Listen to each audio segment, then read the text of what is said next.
बच्चों, आज हम पढ़ने वाले हैं। हमने स्टार्ट किया था, आपको याद होगा, basic terms concept builder series के अंदर, और आपसे वादा किया था कि आपकी पूरी 11th की जर्नी हम कंप्लीट कराने वाले हैं इस यूट्यूब चैनल पे। आज हम बात करने वाले हैं कुछ नए बेसिक कॉन्सेप्ट के बारे में, और आज जो बात करने वाले हैं उस बेसिक कॉन्सेप्ट का नाम है लायबिलिटीज एंड उसके types. So let's begin and start the topic. आज के क्लास के बाद आप भी ऐसे ही करने वाले हो जैसा मोदी जी कर रहे हैं, आपको बहुत बहुत बहुत मजा आने वाला है। सबसे पहले आते हैं, देखो लायबिलिटीज क्या है। मान लो ये हमारे एक रामू काका, और रामू काका ने एक फैक्ट्री या बिजनेस स्टार्ट किया। ठीक है, इन्होंने एक बिजनेस स्टार्ट किया, रामूस स्टोव।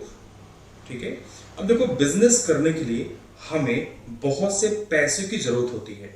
मान लो हमें बिजनेस में सामान खरीदना है, हमें बिजनेस में एसेट लाइक फर्नीचर खरीदते हैं, दुकान लेनी है, ऐसे बहुत सारे पैसे की जरूरत होती है बिजनेस स्टार्ट करने के लिए। अब ये पैसे कहाँ से आते हैं? तो या तो ये रामू काका खुद इस बिजनेस में पैसे अपने इन्वेस्ट करेंगे। ठीक है, ये जो पैसे इन्वेस्ट करते हैं इनको हम याद करो, हमने इनका नाम दिया था कैपिटल। लेकिन बिजनेस चलाने के लिए बहुत बार हमें बाहर के लोगों से भी कुछ पैसे लेने पड़ते हैं, और बहुत से लोग हमारे बिजनेस में काम करते हैं, उन लोगों को हमें बहुत सारा पेमेंट देना पड़ता है। तो अगर मान लो हमारे बिजनेस में, हमारे इस बिजनेस के ऊपर कोई भी कर्जा चढ़ गया, कोई भी कर्ज हो गया, कर्ज किसको बोलते हैं? जो अमाउंट हमें बाहर वालों को पे करना है। यानी कि अगर मैं अदर वर्ड्स में बोलूं तो जो वो सारी चीजें जो हमारे इस बिजनेस के पॉकेट से पैसे निकालने वाली हैं, उनको हम बोलते हैं लायबिलिटीज। फॉर एग्जांपल, मान लो इस रामू काका ने एक बैंक से लोन लिया है। ठीक है, इस बैंक से लोन लिया।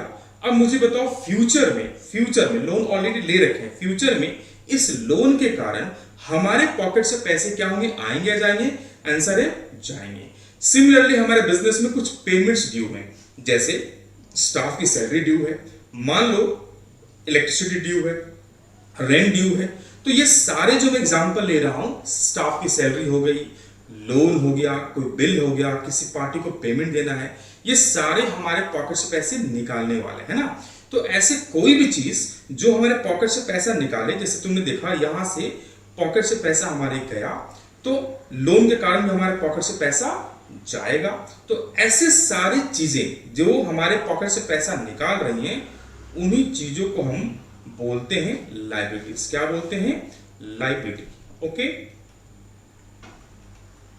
लेकिन मान लो इस बिजनेस के पास एक मशीन है, क्या इसके पॉकेट से, बिजनेस के पॉकेट से मशीन के लिए पैसे ऑलरेडी निकलेंगे? आंसर है नहीं, ये हमें फ्यूचर में पैसे डालने वाला है। तो क्या ये हमारी लायबिलिटीज है? आंसर है नहीं। तो लायबिलिटीज का मतलब क्या समझ में आया?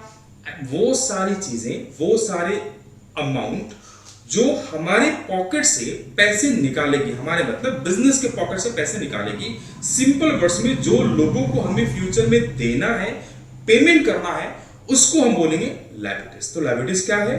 अमाउंट ओड मतलब जो हम पैसा लोगों का लगे होते हैं टू बाय बिजनेसेस, किसका? आउटसाइडर, या अमाउंट जो हमें लोगों को पे करना है आउटसाइडर को, उसको हम बोलते हैं लायबिलिटीज। जैसे कि बैंक लोन, बिल्स पेबल, ये सारे हमारी लायबिलिटीज है। ठीक है, तो ये थी मीनिंग ऑफ लायबिलिटीज। अब ये लायबिलिटीज हो सकती है ओनर्स की लायबिलिटीज और आउटसाइडर्स की लायबिलिटी, जिनके बारे में हम आगे डिस्कस करने वाले हैं। तो यहां तक क्लियर? Yes sir. ओके, अब आते हैं टाइप्स ऑफ लायबिलिटीज। देखो, अगर हम ब्रॉडली बोले तो टाइप्स ऑफ लायबिलिटीज को दो मेजर कैटेगरी में डिवाइड किया गया है। ब्रॉडली बोल रहा हूं, ठीक है। एक को बोलते हैं इंटरनल लायबिलिटीज, एक को बोलते हैं एक्सटर्नल लायबिलिटीज। ओके, अगर मान लो तुम अपने बिजनेस में जो बिजनेस स्टार्ट करने वाले हो, तुमने यानी ओनर ने, ये मान लो कौन है? ये महाशय जो इतना सोच रहे हैं, ये बिजनेस के ओनर हैं, और इसने अपने ही बिजनेस में, इन्होंने अपने ही बिजनेस में पैसे इन्वेस्ट किए, जिसको हम क्या बोलते हैं? जिसको हम कैपिटल बोलते हैं। ठीक है, तो उस कैपिटल को ही हम बोलेंगे इंटरनल लायबिलिटीज। क्या बोलेंगे? इंटरनल लायबिलिटीज, यानी कि जो with in the business funding हो रखा है। तो सर अपने पैसों लायबिलिटी बोलेंगे तो याद करो, या हम आगे डिस्कस करने वाले एक कॉन्सेप्ट है जिसका नाम है बिजनेस एंटिटी कॉन्सेप्ट। उसके हिसाब से business is different and business man is different. हम अकाउंटिंग बिजनेस का करते हैं ये मान के कि बिजनेसमैन एक सेपरेट पर्सन है, बिजनेस की खुद की आइडेंटिटी है, खुद ये इंडिपेंडेंट यूनिट है। सो हम बात करते हैं बिजनेस के बारे में। तो एक बिजनेस के लिए जो बिजनेसमैन ने पैसे लगाए उसको भी वो लायबिलिटीज मानता है, उस लायबिलिटीज को हम बोलते हैं इंटरनल लायबिलिटीज। तो एक बार मीनिंग देख लेते हैं। टोटल अमाउंट ऑफ डेब्ट payable by a business towards owner, जो मालिक को ही पेमेंट करना है, जो खुद ने मालिक ने पैसे बिजनेस में लगा रखे हैं, उसको हम बोलते हैं इंटरनल लायबिलिटीज जैसी। ओके, अब अगर मान लो, अगर इसमें तुम देखोगे तो ये एक बिजनेसमैन है और ये यहां पर पैसे लगा रहे हैं, यानी कि ये अगर तुम्हारा बिजनेस है तो इस बार पैसे कौन दे रहा है? इस बार पैसे दे रहा है एक बाहर वाला व्यक्ति, आउटसाइडर। तो इस बाहर वाले व्यक्ति ने जो बिजनेस का पैसे लगाए, पैसे दिए, उसको हम बोलेंगे एक्सटर्नल लायबिलिटीज। तो एक्सटर्नल लायबिलिटीज क्या है? वो सारा अमाउंट या पैसे जो एक बिजनेस बाहर वालों को पेमेंट देना है, जिसको जो बिजनेस में बाहर वालों को, बाहर वाले मतलब बिजनेसमैन के अलावा जो पेमेंट लोगों को देना है, that's called external liabilities. I hope समझ में आया। तो ऑल ऑब्लिगेशन, कौन सा ऑब्लिगेशंस? ऑल फाइनेंशियल ऑब्लिगेशन, पैसे वाले obligation which a business has to pay, जो बिजनेस को पे करना, किसको पे करना है? एक्सटर्नल पार्टीज को। ठीक है, तो समझ में आई बात? Yes sir. ओके, अब देखो लायबिलिटीज को और भी अलग तरीके से क्लासिफाई किया सकता है। एक को हम बोलते हैं fix liabilities, long term liabilities, current liabilities and contingent liabilities. तो एक एक करके फटाफट से इन चार लायबिलिटी को डिस्कस कर लेते हैं। एग्जाम में बहुत बार एग्जांपल देते हैं, पूछते बताओ कौन सी लायबिलिटीज है, स्पेशली एमसीक्यू में। तो पहले देखो फिक्स लायबिलिटीज, एक और तरीके से लायबिलिटी डिफाइन किया गया, ये तो ब्रॉडली था। एक को हम बोलते हैं नॉन करंट लायबिलिटीज और करंट लायबिलिटीज। इस नॉन करंट में क्या क्या आता है? तो इस नॉन करंट में आता है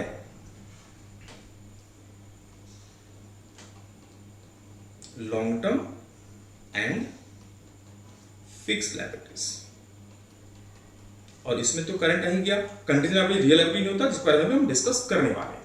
तो पहले आते हैं फिक्स लायबिलिटी। देखो वो सारे लायबिलिटीज जो फ्यूचर में हमें कभी देना ही नहीं है, बिजनेस को कभी नहीं देना, जब तक वो बिजनेस चल रहा देना नहीं है। कितने अच्छी लायबिलिटी देना? एक ऐसी liabilities, it refers to those liabilities which are not payable, जो पेबल नहीं है। कब तक? जब तक बिजनेस चलेगा पेबल नहीं करना। ये इसका एग्जांपल है सिर्फ एक, दैट इज कॉल्ड कैपिटल। तो वो लायबिलिटीज जो जीवन भर पेमेंट नहीं करना है। अब मान लो तुमने एक बिजनेस स्टार्ट किया, उस बिजनेस में 10 लाख रुपए लगाए, जिस दिन तुम अपना सारा पैसा निकाल लोगे बिजनेस कहां चलेगा? बिजनेस बंद हो जाएगा। तो ये लायबिलिटीज पेमेंट करना होता है कब? जब बिजनेस बंद हो। इसलिए यहां पर हमने क्या लिखा? Winding up. वाइंडिंग अप का मतलब क्या होता है?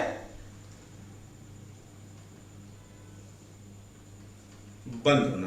तो जिस दिन ये बिजनेस बंद होगा उस दिन ये पैसे देने हैं। इसलिए ये लायबिलिटी किसकी है? मालिक वाली लायबिलिटी है, यानी कि इसको हम और क्या बोलते हैं?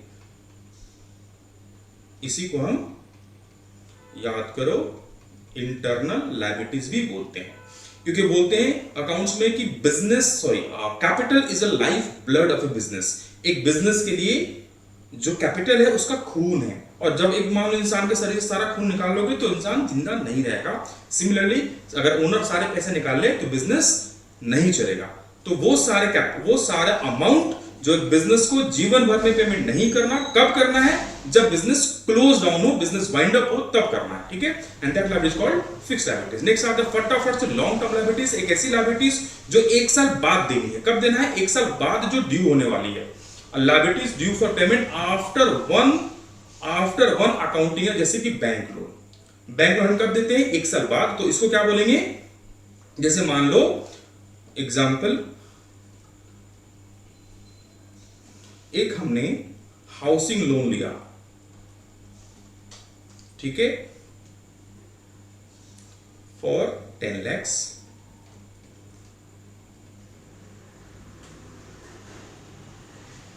पेबल एज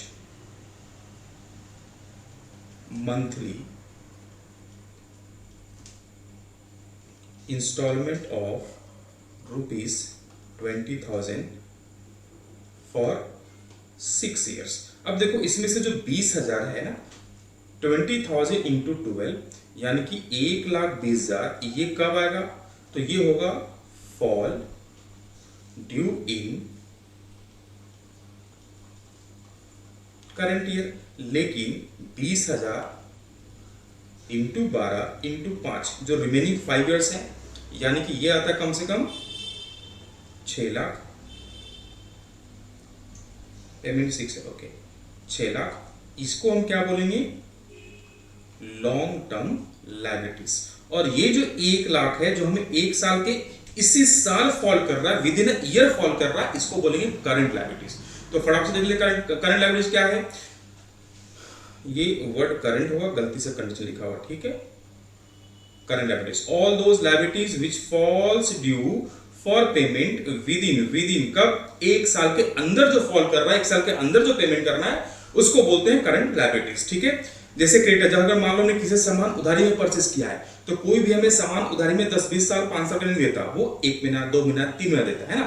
तो क्रेडिटर्स जिनसे हमने सामान उधारी में परचेस किया है, कोई बिल पेबल जो हमारे पास है, कोई आउटस्टैंडिंग बाकी खर्चे हैं जो हमको पेमेंट करना है, ये सारे 1 साल के अंदर पेमेंट करने होते हैं, इसलिए हम क्या बोलेंगे? Current liabilities, okay.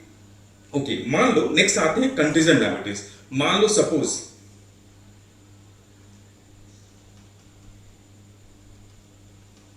ये चिंकी है और ये एक बैंक के पास गई लोन लेने के लिए। बैंक वाला मान लो तुम्हारे पास आया और बोला भाई तुम इसको, बैंक वाले को तुमने गारंटी दिया कि भाई लोन ना चिंकी को दे दो, अगर चिंकी पैसे नहीं देगी तो मैं दूंगा। तुमने बैंक को क्या बोला? Give loan to the Chinki, if she fails to pay I will pay the money, ठीक है ना। यानी अब मान लो अगर चिंकी ने अपने पेमेंट कर दिया, लोन लेने के बाद पैसा सारा बैंक का चुका दिया, तो तुम्हें नहीं भरना। लेकिन मान लो चिंकी ने अपने पैसे बैंक को नहीं दिए, तो तुमको भरना पड़ेगा, यस और नो, है ना। तो इसकी काम देख के करना। तो इस अमाउंट को, जो हो सकता है तुमको पेमेंट करना, हो सकता है पेमेंट ना भी करना हो, जिसका एग्जिस्टेंस डिपेंड करता फ्यूचर के किसी इवेंट पे, उसको बोलते हैं कंटीजेंट लायबिलिटीज। तो क्या हमने पढ़ा? It refers to those amount which may or may not become payable in future. In other words, वो लायबिलिटीज जिसका एग्जिस्टेंस किस पे डिपेंड करता है? हैपनिंग या non happening of uncertain events पे, जैसी गारंटी गिवन। बस याद रखना, it is not a real liabilities, hence not to be recorded in books of account till it is fully paid। तो वो सारी लायबिलिटीज ये रियल लायबिलिटीज नहीं होती, sorry, till it is fully not paid, till it is confirmed, sorry, till it is confirmed.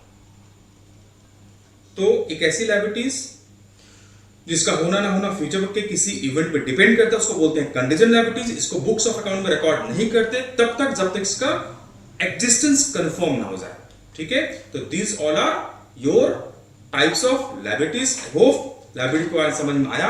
अगर आया तो subscribe the channel, like it, share and subscribe. मिलते हैं अगले किसी ऐसे इंटरेस्टिंग वीडियो में, तब तक के लिए टिल देन बाय बाय।